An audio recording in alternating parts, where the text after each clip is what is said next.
Right, we are live. Hello. Hi, everybody. My name is Kelley, and I'm with Mysterious Galaxy Bookstore in San Diego. I want to thank you all so much for coming and joining us for tonight's event. I'm very excited to be here tonight with authors Nicola Griffith and Karen Joy Fowler.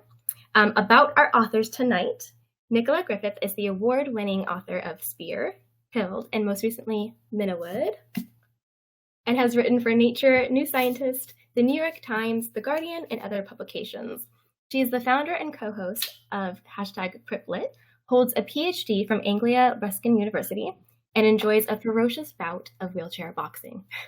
She is married to the novelist and screenwriter Kelley Eskridge.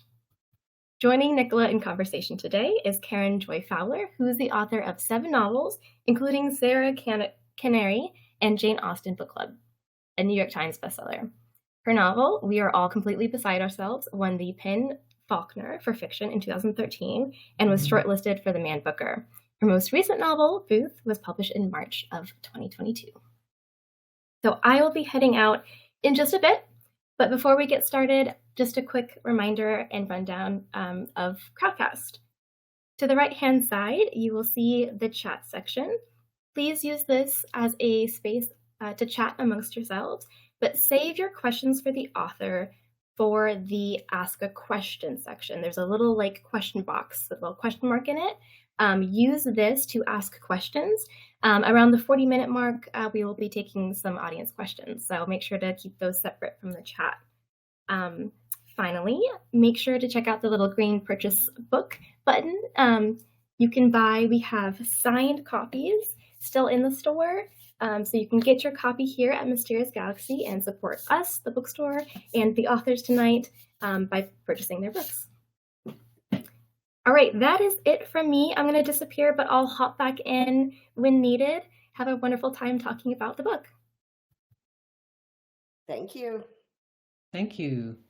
It is really good to be here, and it's especially lovely to be here with Karen. So how we're going to run this evening is I'm going to tell you a little bit about my new book, MENEWOOD, and then do a 6 or 7 minute reading, and then talk for another minute or 2, and then Karen and I will chat.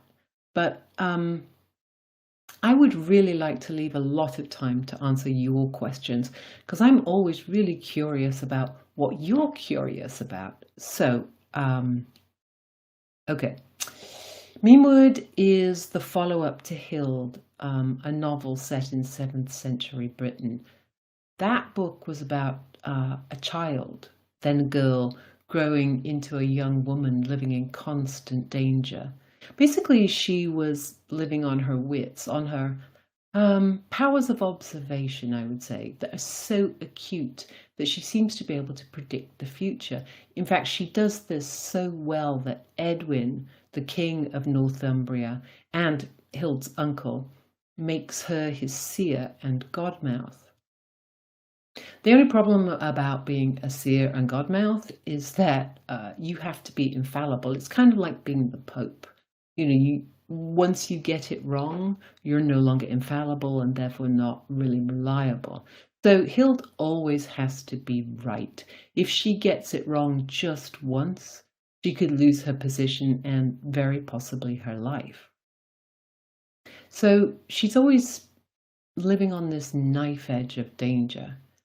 And she spends most of the book working her way out from under that danger. And the book ends with HILD marrying Kian, her childhood friend, and escaping that infallibility knife edge to go live in Elmet. And for those not intimately familiar with geography of 7th century Britain, Elmet is basically West Yorkshire in the north of England, which is my home turf, my stomping ground. MENEWOOD begins 4 months after the end of HILD. HILD and Kian are the Lord and Lady of Elmet. Christians are the flavour of the month with Edwin at court, which means basically Bishop Paulinus is now the king's godmouth. Having to be right all the time is his problem, not HILD's, which is really important because all-out war, bitter war, winter war between Edwin of Northumbria on one hand and Penda of Mercia, allied with Cadwallon of Gwynedd on the other, is coming. And Hild, she's seen the signs, she's seen the pattern. She knows Edwin is going to lose.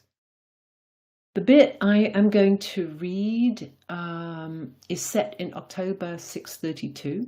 The armies are gathering. Hild is building her redoubt in MENEWOOD, which is her hidden valley in Elmet. She intends to stay there, secret and safe, until the war is over. Also, she's very pregnant. And just 3 days before she's due to give birth, Edwin sends 2 of his warrior Yesiths, Dudda and Wolf, to bring her and Cian to him. So Hild, mounted on her mare Signet, is escorted to Aberford, where the army is preparing to march.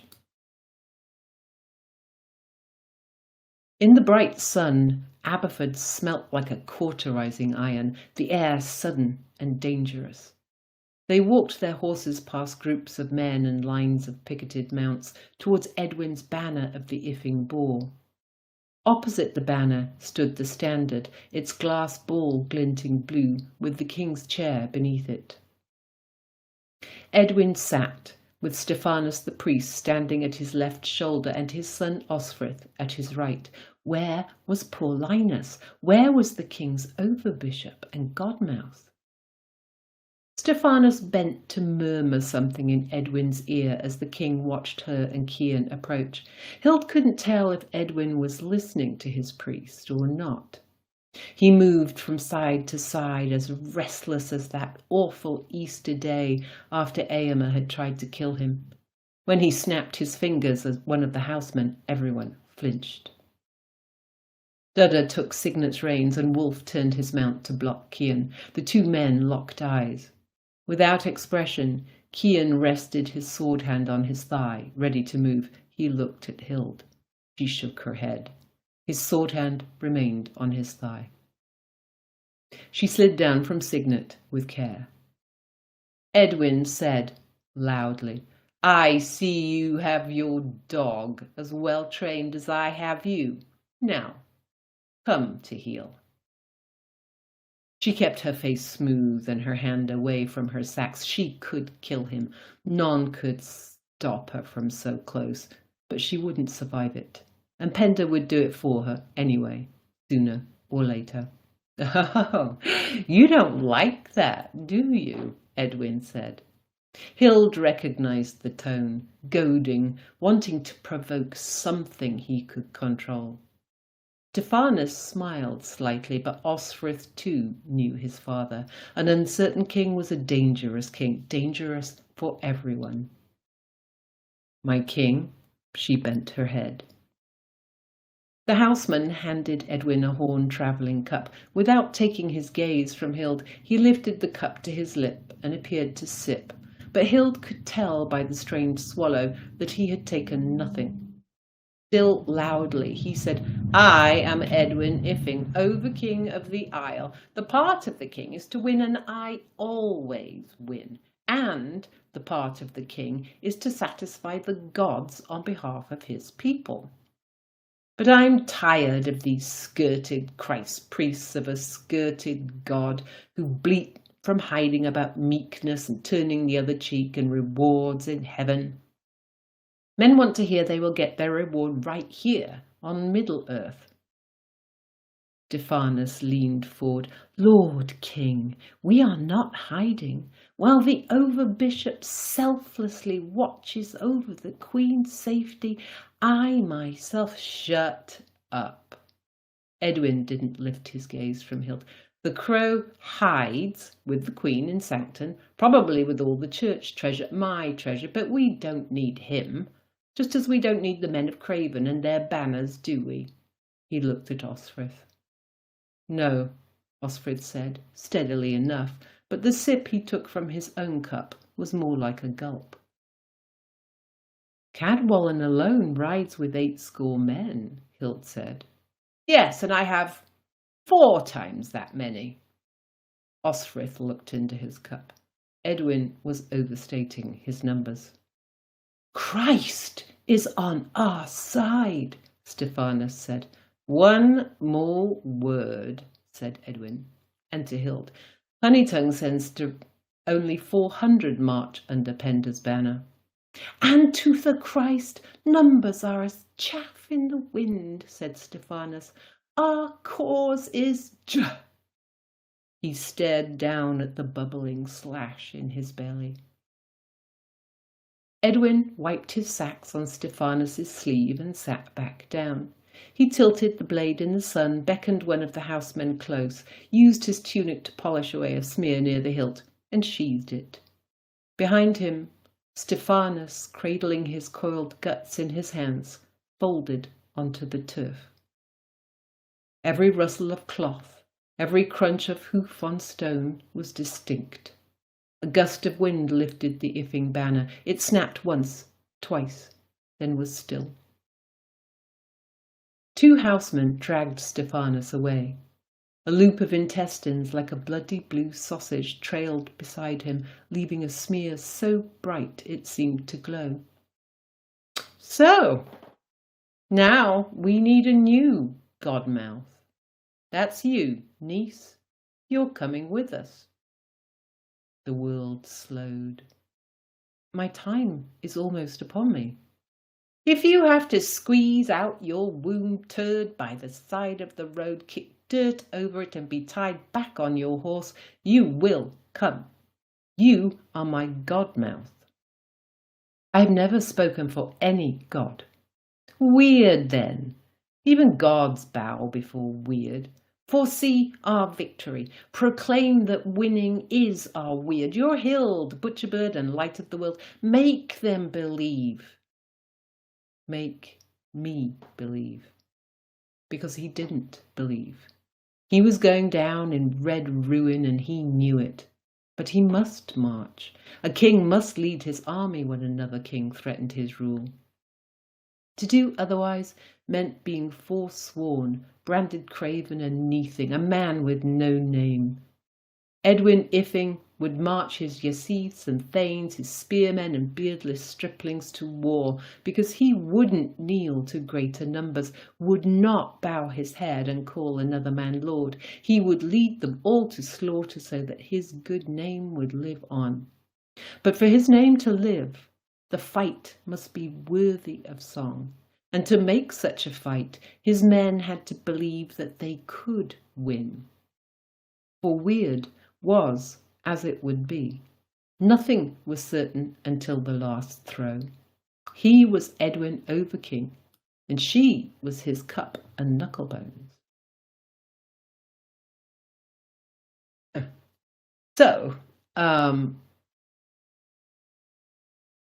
being about to give birth in the middle of a war, I don't think you need to be a brain of Britain to understand that things are going to get kind of interesting. MENEWOOD covers only 4 years of Hild's life, but they're 4 of the most tumultuous years in northern British history. It's constant war and should be regime change is probably the nicest way to put it. So maybe if you think about it like one of those action films where the bad guy is running from the hero and he's crossing the road and you think you're getting away, and then whap, he gets hit by a bus, and then the bus falls off the bridge, and it's falling, but then, I don't know, Iron Man zooms in and catches the bus, and it's rising, but then the sky opens and out pours the invading aliens. It's like one massive hit after another, and Hild's on every page. She's at the center of everything. But MENEWOOD, it's a really big book. I have that copy here. I mean, it's like a brick. It's a big book, and it's got so many things in it. It's many of these things are not just these events that are turned up to 11. It's a book of life. It's a book about life. It's a book about how Hild learns how not to just survive, but to thrive. It's about how she learns how to gather, to grow, and to wield power in her own name this time instead of in the king's name. And it's also about welcoming people in, welcoming in the misfits and the refugees, and helping them form a community and become strong. It's a book about how things work, how to do that.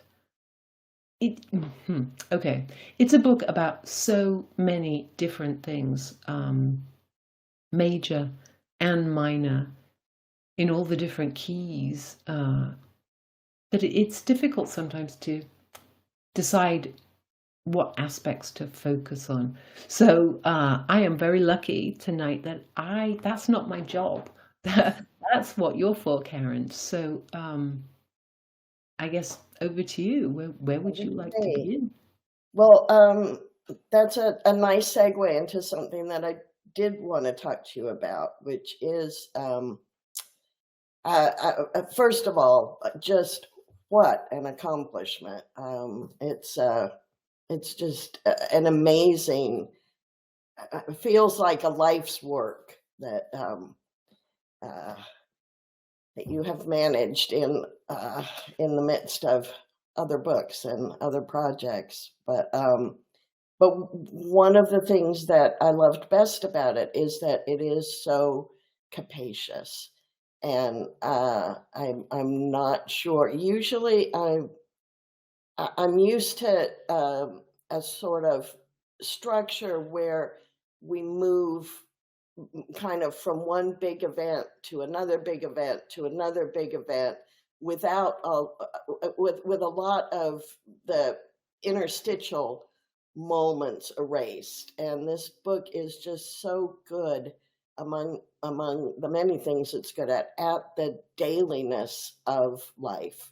It's so deeply imagined. It's a book that's capacious enough to include the battles, but also a moment where an unnamed child is teasing a cat with a dandelion. It's just the detail and the intensity of your imagination, of your entry into this world, I think is remarkable.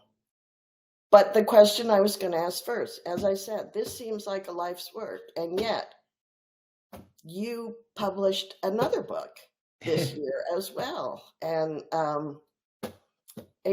explain yourself. How is that even possible? Well, here's the thing. I mean, I started working on MENEWOOD pretty much as soon as I had finished doing all the publicity for HILD. So I started it 9 years ago. And I wrote a bit, and I had a very clear picture of where the book would go. It was going to be the second third of HILD's life. Like the first book was till she was 18. The second book was going to be from about 18 or 19 to 33. And the third book was going to be 33 till her death at 66. And I had all the beats, kind of had this notion of how it would go, where it would end exactly. And I set off writing, and I got to about 6 months into her life, and I already had 100,000 words. I thought, this book's going to be 1 million words. I don't think anyone is going to want to publish 1 million words. So then I basically had a sort of crisis of faith. I thought, well, I don't know what to do. I really don't know what to do. So I went off and did a PhD instead. And then I got halfway through my PhD. Yes, as one does. I got halfway through my PhD, and I'd sent in my dissertation, my thesis, for feedback. And I knew I would have to wait because it was over the holiday period, and there's always this lovely 2 or 3 week period where life is free. There's no one nagging you for stuff. And during that time, I wrote the first draft of So Lucky, another book. And then I got the thesis back and I finished the thesis and I got my PhD, and then I finished So Lucky and published that and did publicity stuff. And all meanwhile, I kept on writing MENEWOOD. And I knew I was writing good stuff. I mean, I really did. I couldn't make it fit this box I had built originally. And I kept going, and I knew I was writing really good stuff, but the book was growing and growing and growing, but growing much more slowly because I kept doing all these other projects. I mean, there was Criplet in there as well, and there was the whole literary data thing about women's stories don't win big prizes. I mean, I was doing a lot of stuff, and I kept coming back to MENEWOOD and writing more and being happy with it and not happy with it at the same time. And eventually I'm one of the things I love to do to make sense of where HILD is and how she's feeling and what's going on is I build maps. And so I was building this huge map and I needed place names, modern place names. They're no good. I mean, many of them are either French from the Normans, or they're Norse from the Vikings, or they're from somewhere I have no idea where. So I had to sort of go back etymologically and trace what a place might have been called in the 7th century. And to do that, I had to go back further. I had to go back to the 6th century. And it was doing that led me to all kinds of interesting snippets of information about what various Welsh, what we would call Welsh words, mean. And it was while I was doing that I got an email from the editors of what became Sword Stone Table, a book of race-bent, queer-leaning Arthurian retellings. And they asked me if I would write a story. And I said no, because I can't possibly think how I could write a story that feels Arthurian, but is the kind of story I like to write, where women have a lot of autonomy and power. But then I went back to this research I'd been doing, this etymological research, and suddenly it all came crashing together in my head, and I had this image fell in my head of this figure in tatty armor leading this bony gelding through the wood. And all of a sudden I could see how to combine English legend and Irish myth with Welsh history. And it was amazing. I thought it was just going to be a short story. I really did. So I sat down, opened a document called Red, wrote a story, except I just got so excited by it. It just, it took over. And I just wrote in this haze, this exhilaration.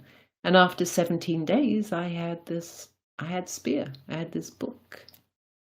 So I dream of the day I will have that experience. It was a gift and a miracle. I mean, this is not how it normally works for me. But the other gift was that it had really freed something up in me doing that. I came back to MENEWOOD. By this time I had about, I would say 60% of MENEWOOD. And it had taken me 9 years, 8 years, a few years. I finished Spear, sent it off, and I wrote the next 40% of MENEWOOD in 6 months. Bang! I was suddenly I thought, I write good stuff. I know how to write a book. Screw this original.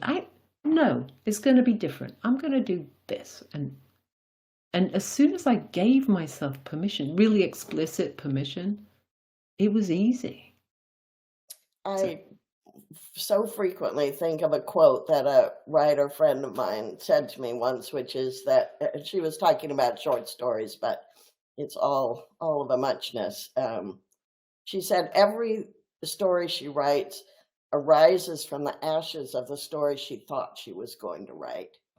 And that is very much my experience. That whatever my initial plan is, at some point it's going to have to be jettisoned for something that will work better. Because once you're in it, once you're really building it, it becomes so, well, to me anyway, it becomes so real. I'm living it, and so of course the initial thought was so thin and paltry compared to where you actually find yourself. I feel, that quality of you living it is very evident in the book, and allows the reader to live it in a similar sort of way, probably a much more delightful sort of way, since we're not making it up.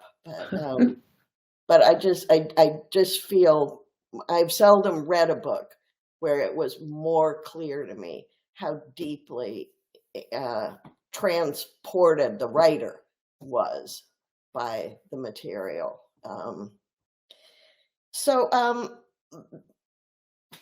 I read on one of your blogs, probably, or maybe in your author's note, I think in your author's note, that basically that you had made all of this up, but that it was all things that could have happened, might have happened. And I just thought that was one of the cleanest definitions of historical fiction that I had seen. That as opposed to Spear, which is more fantastical, that this is a historical novel in spite of the fact that you made most of it up. That heavy on the fiction part of historical fiction, but pretty heavy on the historical part as well. And although you were clearly, from your note, making up the events of this woman's life in many ways, deeply set in a carefully researched world. And so I had two questions I wanted to ask you about this. First of all, I wondered about the different time periods in Spear and in MENEWOOD. They're not, they're about 100 years apart, I think. And yet the world seems relatively unchanged in terms of technology, in terms of the way people are living, in terms of the way people go to war. And to add to that, I know that you have been hanging out with medievalists. And so I wondered if I were better versed in this time period, these time periods, would I have seen differences, or was the kind of way people lived sort of static over a period of a century or more? Some parts of it were and some parts of it weren't. I think the biggest different parts of the country were in different places. So Wales was actually paradoxically was hanging on to much more of a feeling of romanitas than the north and east of England at that time. It's ironic because the Romans never conquered Wales as thoroughly as they conquered England, but perhaps that's why they clung to this notion of romanitas, because they just didn't have quite so much of the ugly stuff to deal with as the people in England did. So in Wales, there was still a lot of import-export with places like Gaul and the rest of the Mediterranean. Whereas in parts of England, most of the trade was with the north, with the Baltic countries and the Norse. And so the technologies were different. The things like agriculture were the same. They stayed the same. The weapons weapons didn't change significantly for a while. So the weapons would have been the same. One of the biggest differences, one of the biggest technological differences would have been literacy.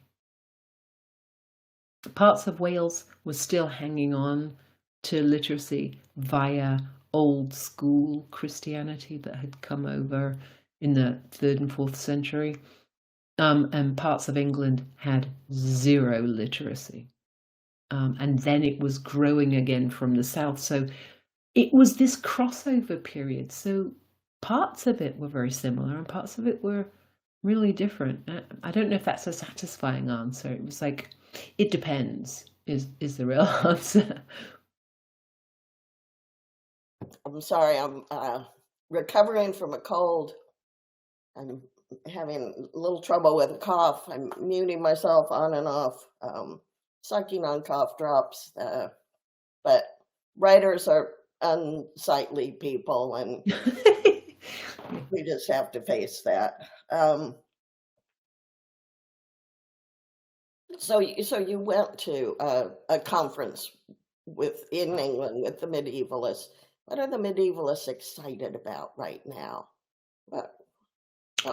Landscape. Actually, right now, one of the hottest things that I encountered anyway, or maybe it's just because that's what I was interested in, so I went to those sessions. But landscape. People are really beginning to understand that history, conquest, war, development, boundaries between polities, it's all based on landscape.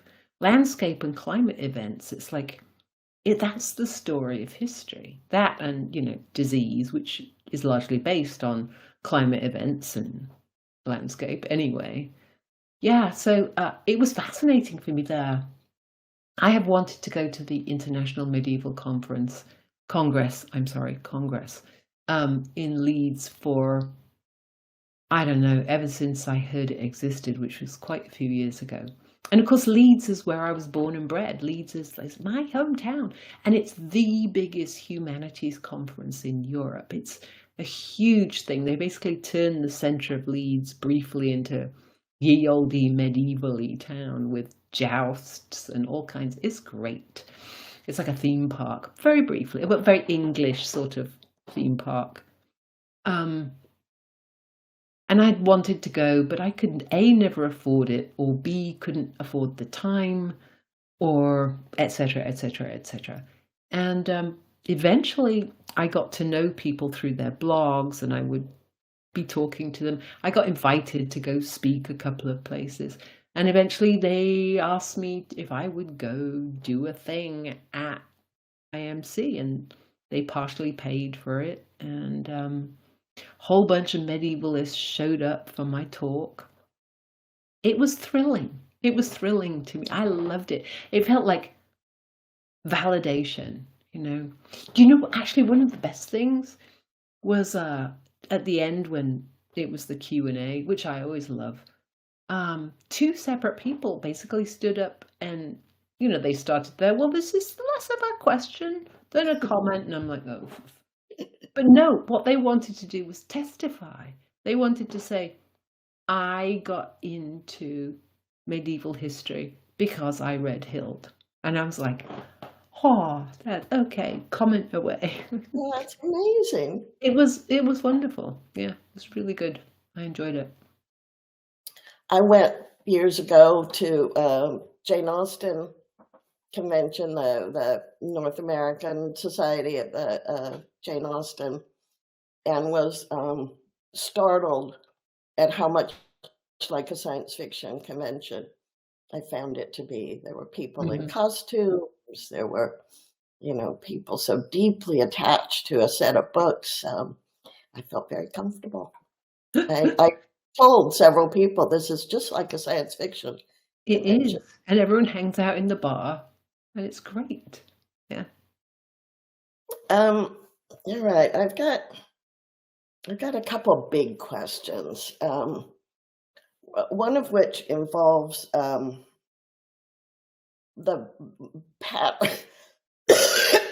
pattern recognition that HILD is so good at, and sees. And another comment I read from you, that that history is basically story, that it's basically narratives that we tell ourselves, that we can adjust, but and this is something I've been struggling with, because for years, I felt quite comfortable saying, well, it's just all fiction, everything on the nonfiction shelves, everything on the fiction shelves, it's just all fiction. And I think that that's an easy position to defend. There's a lot of validity to that. History being based on firsthand accounts, eyewitness accounts, memory, things that are very, very suspect in terms of their veracity. But as I've watched in this country, story turned to purposes that I thoroughly dislike, the sort of, the big lie kind of story, the absolute mutability of story and of history, and the purposes to which a narrative can be readjusted and put. I've grown increasingly uncomfortable just saying, oh, well, it's all just up for grabs, and I wonder how you feel about that. It is, I think story is one of the most powerful. I think story makes culture. I don't think culture makes story. I think the stories create the culture. And when people take a story and use it for their own purposes, and often try freeze it in place, that's when things get dangerous. I mean, this was why, although I have loved Arthurian fiction all my life, it's why I never wanted to write it, because it was basically nativist manifest destiny. That's how it had been used all those years, and it was only when I figured out how to break that open that I could write a story, and I had such joy smashing it to bits that it's what gave it such exhilaration for me doing that. But also think about HILD. Think about the so-called Dark Ages and what we have been taught that they were like. Everybody was mud-colored and no one had any teeth, and women were just baby machines and chattels and boy toys, basically. And when I started thinking about writing HILD, I really didn't want to write it. I thought, I don't want to write about a nun who's trapped in this sort of claustrophobic world. It's going to be awful. And so I just spent years thinking what we know of history must be wrong, because I know this woman must have existed. I mean, if people like me exist now, we must have existed then. I mean, human beings, the way we think, the way we approach the world, our essential physiological architecture has not changed in tens of thousands of years. You could take a baby from 20,000 years ago and put it in a household now, rear it here, and it would end up just like a 21st century baby. There is no difference as far as I'm aware. And so I just couldn't buy this all women were meek and abused and objects rather than subjects crap. So one of the reasons I wrote HILD, honestly, was partly to satisfy my own curiosity. Like, how could it have been? How could a woman have power and autonomy back in the day? But also to basically change the world. one read. I want to convince the reader. I want the reader to get to the end of any of my historical novels and close it and think, well, yep, that's how it was. All that history is what a load of rubbish. And in fact, if you look at the history we have of this time, this is something I talk about in the author's note in MENEWOOD. Bede, he rambles on about the battles and who became king and how. But if you actually look at it logistically, what he describes is impossible. And I think he knows that because he lays the not the blame. He gives the credit to divine intervention for this one particular battle. And of course, I wasn't very happy with that idea. So I came up with something better. And it turns out that the HILD I had built in HILD, in MENEWOOD, can make that possible without any actual magic or gods involved. And that is the kind of thing that really helps people, I think, see around the corners of the big hard history box that has been slid over life. It's we have to start breaking that story, not in the Hollywood way, but breaking his story. I do find, and I have not gone back nearly as far as you, but yes, that, I'm looking at a period and I'm reading about how women were not allowed to do this and they were not allowed to do that. And yet, inevitably, I see a woman doing all the things that I've just been told she's not allowed to do. And then you have to think of how many other women were doing that, but we have never heard of them because they've been swept under the carpet or their credit has been taken by somebody else. Yeah. And it's not just women. And it's like people have this notion of Britain 1400 years ago as being all white, all straight, all non-disabled, because, disabled people were exposed on the hillside at birth or something. And it's like such nonsense. I truly don't know how people have got away with telling this story for so long about how it really was back in the day. No. Well, I have final questions, but I think I'm supposed to be turning it over. We can absolutely do some questions from the audience now, if that works for the two of you. Yeah. Yeah. All right. So let me look at the questions here.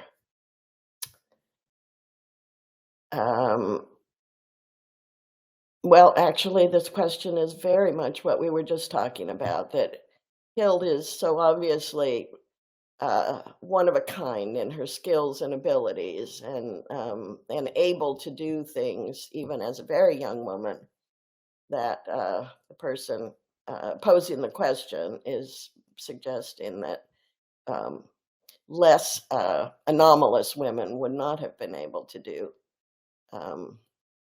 And so the question is what you think it was like historically for women. And I think it was really, really varied. I think just like it was for men. I mean, I think women had less power and less freedom than men, probably. Although we don't know for sure, but probably. But I think you have to look at class as well, because I find that the closer a community is to subsistence level, and there were many, many communities at this time that were very close to subsistence level, the more equally tasks are shared, because they have to be. When the sheep need shearing, everyone has to do it. When the grain needs cutting, everyone has to do it. When the ditches need digging, everyone has to do it. So there was a more equality that way.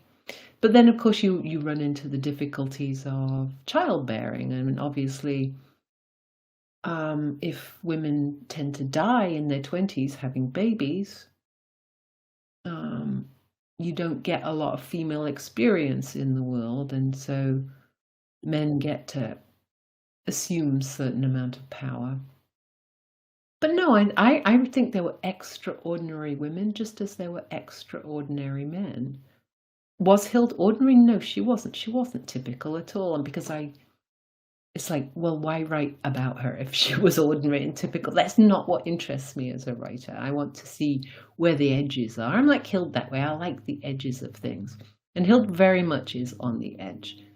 But I think probably quite a few women had a fair amount of power and intelligence and bravery and could make things happen. Yeah, I mean, I don't think Hild was absolutely anomalous. I think she was rare, yeah. So we have other questions about how Hild might respond to other women that you know well, like, and I'm not going to pronounce this correctly probably, but the protagonist of Spear. If the two of them could meet, what impression would Hild make? Would Hild embody everything that Peretur longed to be in your mind? I don't know. It's a very interesting question. I have actually thought about this, but from a slightly different angle. I've been considering where I will take Peretur and Nimue next, because they're going to live a long time. So will we see them through history? I don't know. And I was sort of vaguely musing on the notion of having Peretur walk through Hild's world at some point, or actually probably having Hild walk through Peretur's world, because if I put Peretur in Hild's world, it kind of invalidates the experiment immediately. It becomes no longer historical fiction, it becomes fantasy, because Peretur is a fantastical person. So yeah, the other way around. And I think Hild would spot Peretur instantly as being not normal, not anything she's seen before. And I think she would be purely amazed at Peretur's absolutely unself-conscious confidence. Because Peretur, she grew up just with her mother. I mean, she didn't know that she wasn't supposed to be in charge of the world. And so that's how she's always approached the world. Whereas Hild has had to learn strategies for this. Peretur's just unself-consciously, completely demigod-like in this way. So I think they would see each other and be amazed on some level. But I also think they might be a bit like dogs, sort of stepping around carefully before they got to know each other. And how, I mean, like, I'm just trying to imagine the two of them having a drink together, and I'm like, I don't know how that would go. yes, I do think Peretur would see goodness in Hild, because I think that's what I'm trying to build for Hild. I think she really is trying her best to be a good human being. So well, I hope that answers your question. Yeah. I'm seeing years of slash fiction now. Well, yeah. I will read it, I have to say. I won't tell anyone I read it, but I will read it. Yeah. What draws you imaginatively to the Dark Ages / early Middle Ages Britain? I've wondered if the relative chaos of the era might really feed a creative fire. Yes, it's partly, I actually probably wouldn't call it chaos. I would say change, rapid change, and ebb and flow change. I mean, it went from Christian to heathen to the whole northern Teutonic sort of pantheon, and then to a different kind of Christian, like a Roman Christians, and then everyone apostatized again and back to the Teutonics, and then a different kind of Christianity coming over from Ireland and down through Scotland, and then Roman Christian again. So it was this back and forth, and that's just one aspect. Then there's weather change. I mean, before HILD was born, Britain was actually rather warm, and you could actually grow wine there for a while, wine grapes. But by the time HILD was born, it had started to cool down, and it was wet and cold, and so agriculture was changing. Roman infrastructure was crumbling, but still very useful. It was just and we know nothing about it. We have these stories from Bede, who was definitely writing with an agenda, and so I don't trust him as far as I can throw him, basically.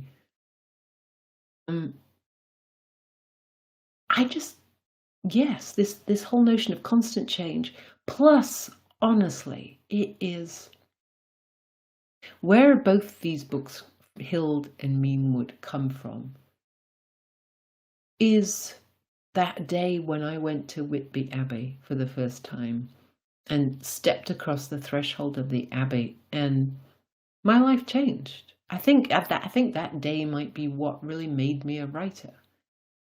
I suddenly saw the past quite differently. I saw it as full of really real people, and that sounds facile, perhaps. But I'd always thought of history as this, everyone knew they were historical characters doing their historical things, and then they got written about and everything was fixed. But I understood that day in that abbey that this place was made by real people, just sort of doing the best they could day by day. They had no idea that they would be famous one day or infamous.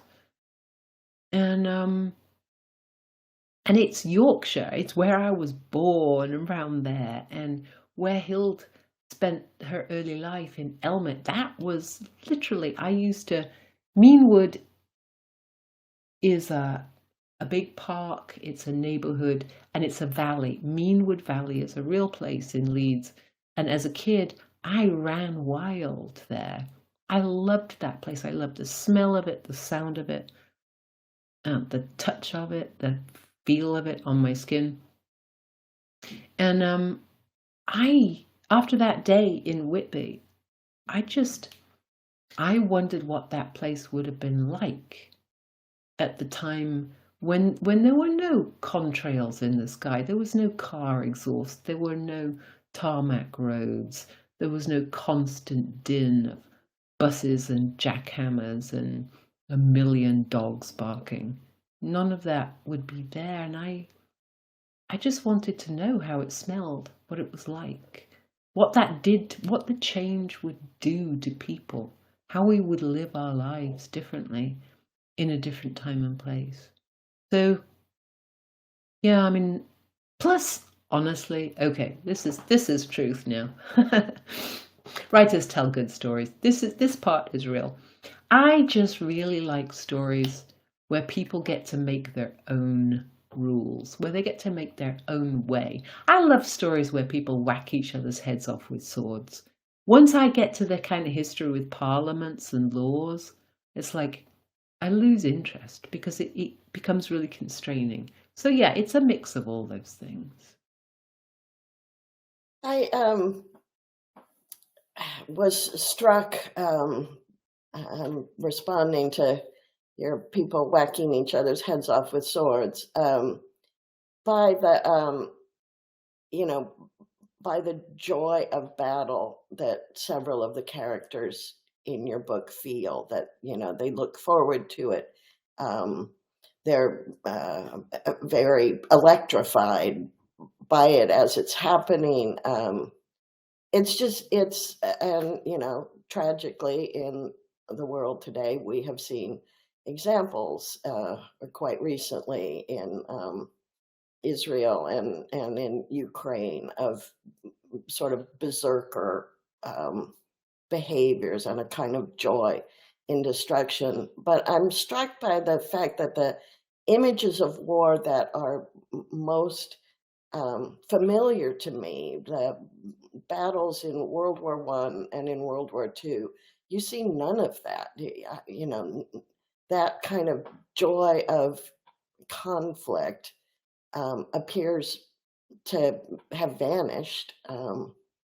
And so I'm just puzzled by those two things that I think it's one of the biggest differences between things like national wars, so World War I, World War II, the Civil War.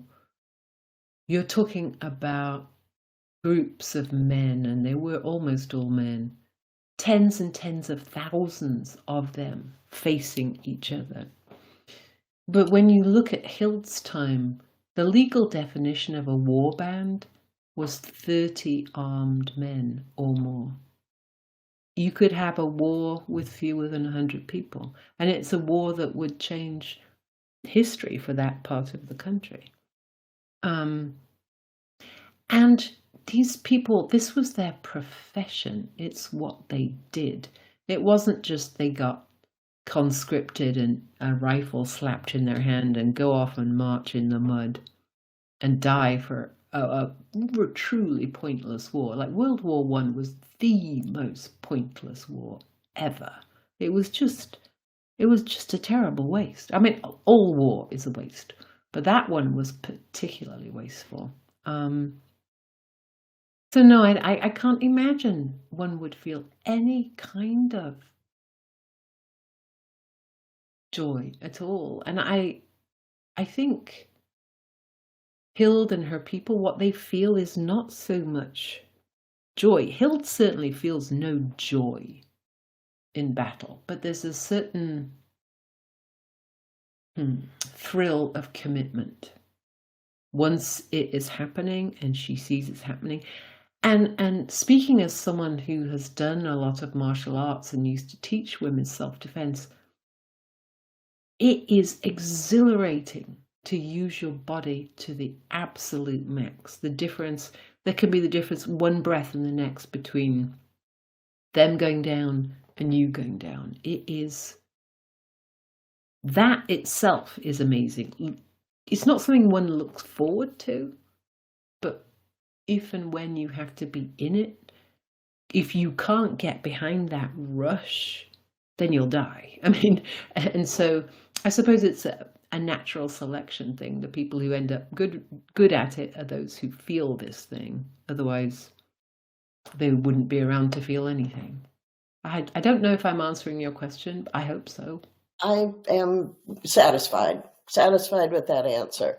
We have another question from somebody who is asking why life was so cheap in HILD's time. And I don't think it was heroism because she was a rare person who cared about others. No, I don't think life was cheap. I think then as now, a lot of people at the top in positions of power were seriously unpleasant, and they didn't like the lower beings mattering at all. So Edwin didn't much care. I think a lot of rich and powerful people didn't much care, and they got to be rich and powerful because they didn't much care. So no, I don't think life was cheap at all. I think most people, if you think of the people in charge as being like House of Representatives right now, and think, would you trust any of those people? Would you die for any of those people? Yeah, no. So no. I think people had the same attitude to life then as they do now. I don't think it's much different. This is not a question, but somebody wishes you to know how much she loves the fearsomes. I love the fearsomes too. They are. I had the best time with those people. For those who have not read the book, the Fearsomes are a group of very, very, very good, formidable Yasiths who are all either slightly impaired in some way, not enough to affect their fighting ability, or they look different. And so they are, individually, they have been shunned to a degree. They're outcasts a little bit. I mean, they're kept around because they're really, really, really good at what they do, which is killing people and not getting killed. And HILD takes them and turns them into this tight-knit, basically, band of brothers. And that gave me an enormous amount of satisfaction. And I liked them all. Actually, oh no, I can't say that. It's a spoiler. Ooh. Ask me in a year, I can tell you more. Somebody is asking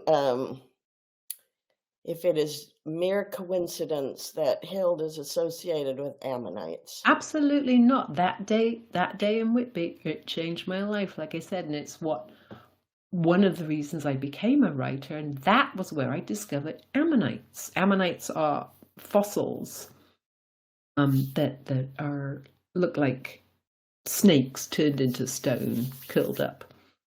And there is one fossil that is very prevalent in Whitby, and its Latin name is Hildaceras bifrons. It is named after Hild of Whitby, because in legend she turned all the snakes to stone.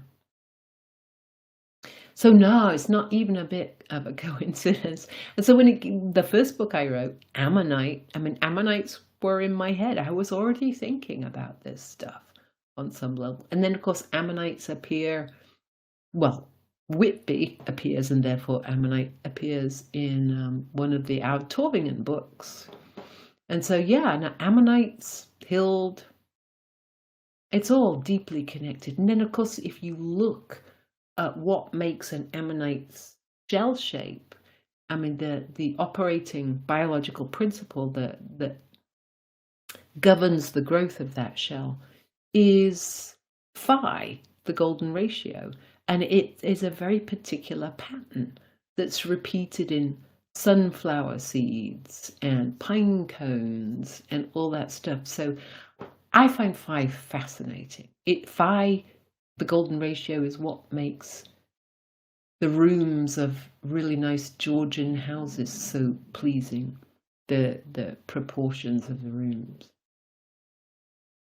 So there you go. Yes, no, ammonites are not any kind of coincidence at all.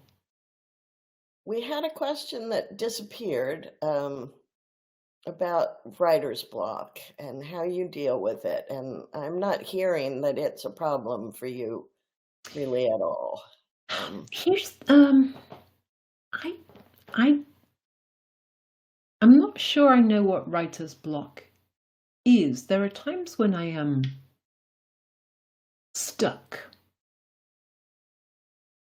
but I don't feel blocked. So writer's stuckness for me usually comes from, long time ago I read a very small book. It's one of those little square books that you get in point of sale at bookstores and things, cute little book, but it was called Notes on Directing, and it was by a famous director.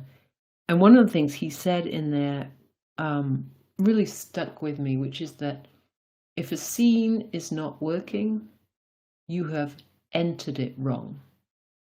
So usually, I think most writers, if they're writing something, they're thinking, what I'm writing isn't right. That, I think, is rarely true. I think what has gone wrong is what happened before. So that sometimes when I have been stuck, it's because I have taken a wrong turning way back there somewhere, and I have to go back and find it.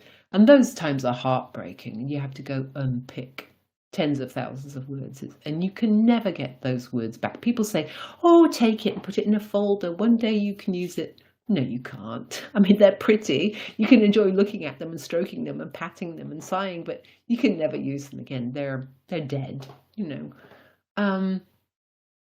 And I was going somewhere with this, and I've completely lost my train of. Oh, the other reason I get stuck is, as I was saying, I think at the beginning of this, which is the box I have built around the story is the wrong box. I'm trying to make it fit something that it shouldn't fit.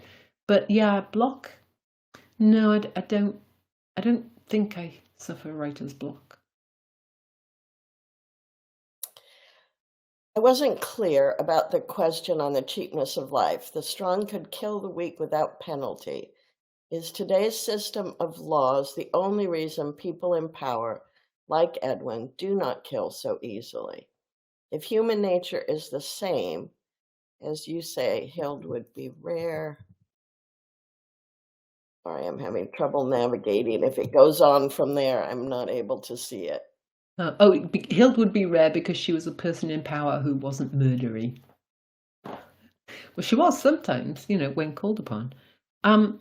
They did have laws, actually, in those times. They just didn't apply to the people at the top, just as it sometimes doesn't now. I mean, look at some of our current politicians. In other countries, people who led coups would be executed or in jail instead of running for president.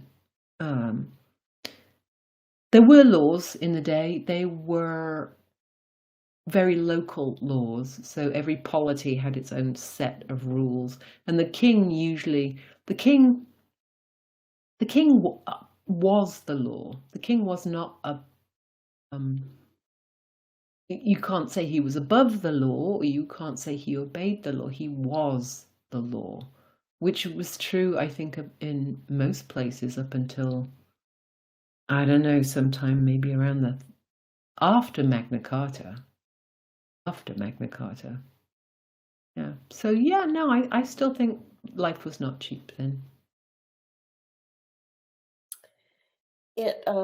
Just one final question here that it does appear to many of us that you plan to go on with HILD's story.